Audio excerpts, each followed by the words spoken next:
Hi, this is Diane Lovetobake, and what we're going to make is a raisin cake with a white chocolate or vanilla chocolate glaze over it. It's a quick and easy cake to make, so let's get started. First, we're going to start off with a half a cup of shortening. Now, if you don't like the solid shortening, you might not like this recipe, but this particular cake and the texture and the taste really, I believe, comes from the base of this shortening, okay? So we're going to put that half a cup, as I mentioned, of the shortening in, and I'm just going to blend this. Now, you can do it with your hand mixer. I like to use my stand for the videos. I think it's quicker for me. Alright, the next thing that you're going to be putting in is a cup of granulated sugar to that shortening.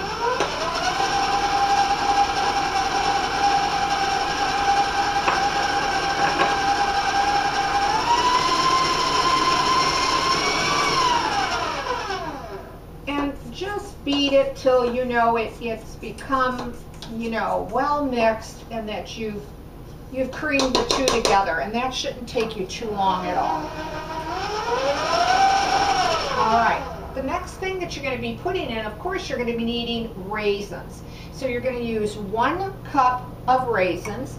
Use whatever type of raisin that you want. I'm just going to put those in, and then I'm just going to stir them in. I don't like to overbeat it because I don't want to break the raisins up. And then I'm also going to put a cup of water, and I do put in hot water that I had heated in the microwave. Now it has turned out very nice even when I haven't used the water that was hot. I've done it both ways. Okay. And generally, I just let that set a little bit, and it helps to moisten the raisins. You can also, moisten your raisins ahead of time with the water and heat it up. But again, I like this recipe very quick, very, very fast. Okay, let's get our dry ingredients ready. You're going to need 2 cups of all-purpose flour, okay? You're going to put a teaspoon of baking soda in. You're going to put, I've just lost my place. You're going to be putting in 1/4 teaspoon of baking powder. Sorry about that. And you're also going to be putting in 1/4 teaspoon of salt, okay, in that dry. And then I'm just going to stir that real quick. Give it a nice little stir. And then I'm going to put the rest of the spices also in the dry ingredients. And you're going to be using 1 teaspoon of cinnamon. You're also going to be putting in 1/4 teaspoon of allspice, 1/4 teaspoon of nutmeg, and you put 1/8 teaspoon of cloves. Now, if you don't like cloves, leave it out and probably just put a little extra that in cinnamon, or just leave it out.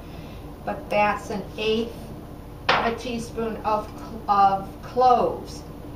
Now, you can also put nuts in this recipe. I'm not doing it today, but you can put a half a cup of chopped nuts of whatever type of nut that you prefer, whether it's walnuts or pecans or almonds or that type of thing. And now I'm just going to blend the dry with the wet till it's smooth on low, till it forms a batter.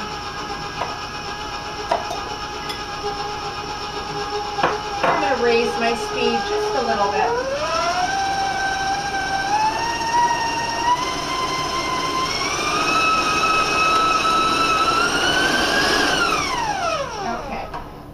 Till it's all combined. I'm going to take my paddle out of here. quickly take off my excess off my paddle. Okay, set that aside. And then I'm just going to make sure that everything is come together with my spatula. Make sure that I got to the bottom of my mixing bowl. And you'll have a nice, smooth batter, okay, as you can see. And you will smell all those great spices, not only when you're putting it together, but especially when you're baking it. Now, as far as the pan, I like to bake it in this particular pan, but you don't have to if you don't have one. You can go ahead and just use your loaf pan, but remember to grease it well and then dust it with flour. And the pan, of course, if you want the dimensions, are 9 by 5 by 3 of a loaf pan. But again, I just think it comes out so pretty in this pan. So, and now I'm just going to put my batter in there, and I'm going to just work a little bit all the way around the pan here. And then I'll take a knife and make sure that everything is even in the baking process. Okay, so we'll do that. And I want to get this all out of my mixing bowl. Let me grab a knife here quickly. I want to get that all in there. You don't want to, you don't want to waste your ingredients. Especially you've spent money on making this and spending time on it. So you want all of it. You want all that in your pan. And now I'm just making sure that I'm smoothing it all out. So one side isn't higher than the other, okay? And I'll just give it a quick little tap. Okay, now let me rinse my hands quickly here. Now you're going to be baking this cake at 350, and it's going to take you anywhere from 50 to 60 minutes, depending on the temperature of your oven. So I like to really start chucking mine around 40 minutes or so, because you don't want to overbake it, because you don't want this cake to come out extremely dry. And you also don't want to overbeat it, because you don't want the cake, to come out, dense either and real heavy, okay?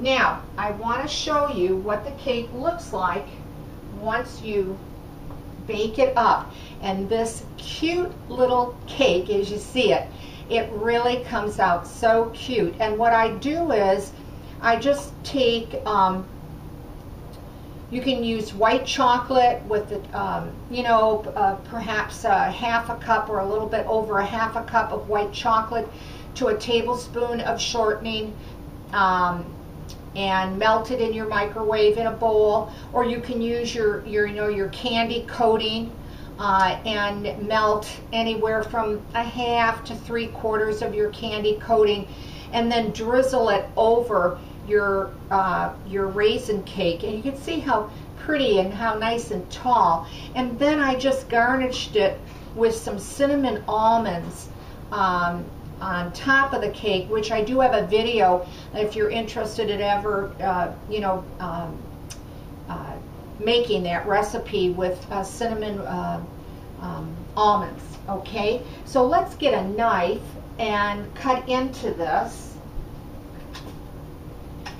and we'll see what we got. So I'm just going to cut right down into it, so that hopefully, whoops,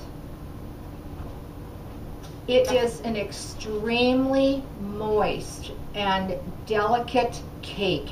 It has the greatest, like I said, aroma of all those nice spices in it. And if you particularly like raisins, you're going to love this raisin cake. And then, of course, the white chocolate just adds the right amount of sweetness to it. So this cake can really be served as a dessert after dinner. It's great with a cup of coffee or a cup of tea. That kind of thing. It's really just a great tasting cake and just a cute little cake once you get it all put together, and really easy to make. Well, there you have it. You've got a raisin cake made and topped with white chocolate. Give this recipe a try, and if you do and you liked it, well, leave a comment, because I always like to hear from you. I always want to thank you for watching Diane Lovetobake. I also want to remind you that my videos are solely on YouTube and nowhere else. I hate to even mention it, but so many people have been copying videos and posting things and whatever, and it's not me. So please check out my work on YouTube. Again, if you like this this recipe, I'd appreciate a like, and then I'd also really thank you so much if you decided to subscribe. So thanks for watching Diane Lovetobake on YouTube, and I'll see you soon.